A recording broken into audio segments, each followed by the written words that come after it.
In sharp contrast to the villages of the Andes is the neat and tidy city of Bern, capital of Switzerland. As a child and a teenager, I grew up in Switzerland. De Soto's father had been exiled from Peru following a government coup. It was here Hernando and his brother came of age. My father wanted to make sure that we never forgot Peru and Latin America. So my brother and I were sent back to Peru every year or so. It was called the Peruvianization of the boys. But it was only much later on, 17 years old, 18 years old, that I began realizing that it wasn't just that buildings were painted in different colors, but that Peru was actually a much poorer country than Switzerland. But in the 1800s, Switzerland was one of the poorest countries in Western Europe, with few natural resources and an agrarian economy. Just 100 years later, Switzerland had become one of the richest.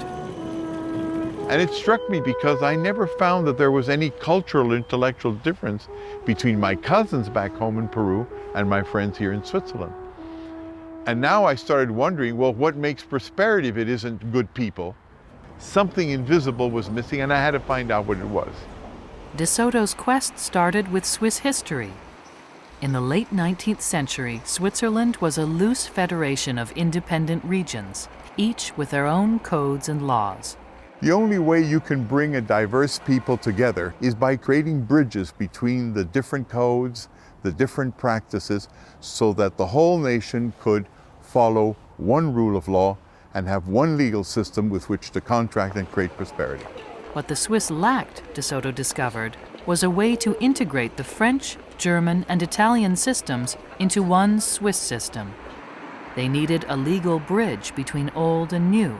For a legal bridge to serve its purpose, to actually link people from all sides, it has to first of all be anchored in the customs and the practices of real people.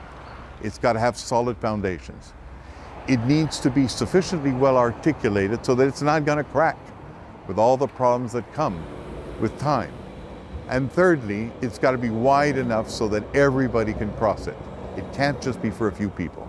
Peru languished for the next 100 years, but in Switzerland, one man would develop a legal code that would propel it into the future, a future that included everyone. Here he is, Eugen Hubert, the man who literally changed Switzerland. He changed the rules of the game and allowed it to move from a backward to a very forward-looking economy. There he is among the weeds.